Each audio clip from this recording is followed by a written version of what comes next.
বাংলাদেশে বন্ধুর বাড়িতে ঘুরতে গিয়ে হিন্দু হওয়ার কারণে আক্রান্ত বেলঘরিয়ার যুবক সায়ন ঘোষ। কিছু বাংলাদেশি মুসলিম যুবক আমাকে ধরে আমাকে জিজ্ঞাসাবাদ করে কোথায় থাকিস। আমি বলেছিলাম আমি ইন্ডিয়াতে থাকি। তারপর আমার ধর্ম জিজ্ঞেস করে আমি বললাম আমি হিন্দু। তারপরে তারা আমাকে মারধর করা শুরু করে, চাকু দিয়ে আমার এখানে মারে, পাথর দিয়ে আমার মাথায় মারে। বাংলাদেশে ঘটে চলা সাম্প্রতিক ঘটনার পরিপ্রেক্ষিতে বাংলাদেশে বসবাসকারী সংখ্যালঘু হিন্দুরা যথেষ্টই আতঙ্কিত এবং আক্রান্ত। প্রতিদিনই খবরের শিরোনামে উঠে আসছে বাংলাদেশের সেই ভয়াবহ স্মৃতি।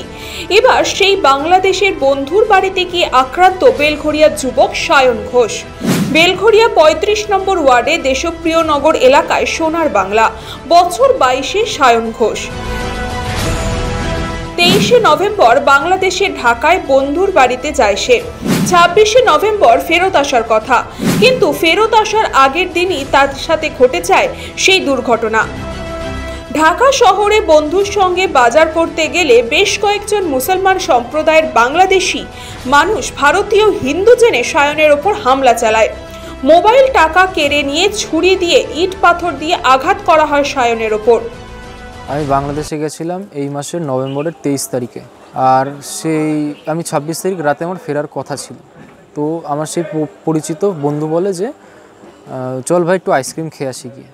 তো আমি বাইরে ঢাকায় আমি জুড়েনে বাগানবাড়ি অঞ্চলে গিয়েছিলাম। দিয়ে সেখানে সে বলে একটু ঘুরে আসি, চল তুই তো চলে যাবি আজকে রাতে। দিয়ে সেই সময় বাজারে বেরিয়েছিলাম আমরা। বাজারে বেরোনোর পর ওখানে কিছু ছেলে আমাদেরকে কিছু বাংলাদেশি মুসলিম যুবক আমাকে ধরে আমাকে জিজ্ঞাসাবাদ করে কোথায় থাকিস।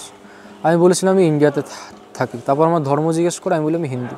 তারপরে তারা আমাকে সাইডে নিয়ে গিয়ে আমার পকেট ছিনটাই হাতানো শুরু করে।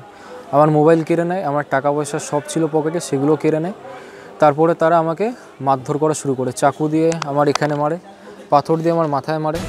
গুরুতর জখম অবস্থায় সায়ন কোনো রকমভাবে ডাক্তার দেখিয়ে বন্ধুর বাড়িতে আসলে তার বন্ধু এবং সায়ন পুলিশের কাছে গেলেও বাংলাদেশ পুলিশ কোনো সাহায্যই করেনি তাদের।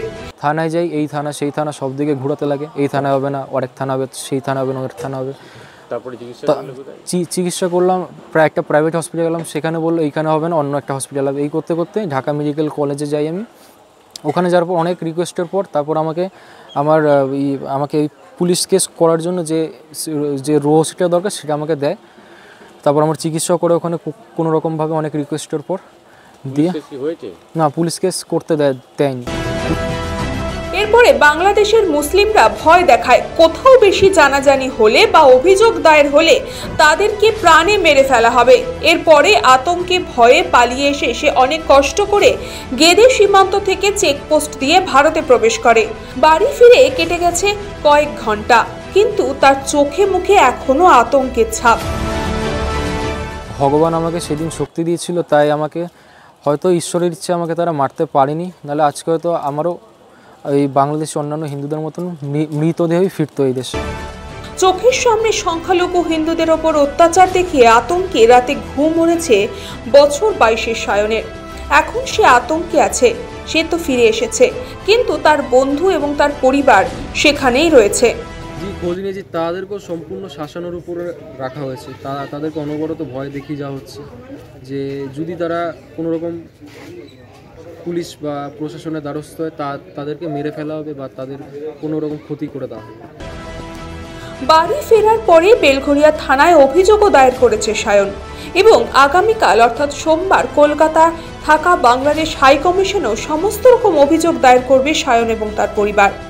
এছাড়াও ফেরার সময় গেদে সীমান্তে কাস্টম অফিসেও সমস্ত রকম অভিযোগ দায়ের করেছে সায়ন।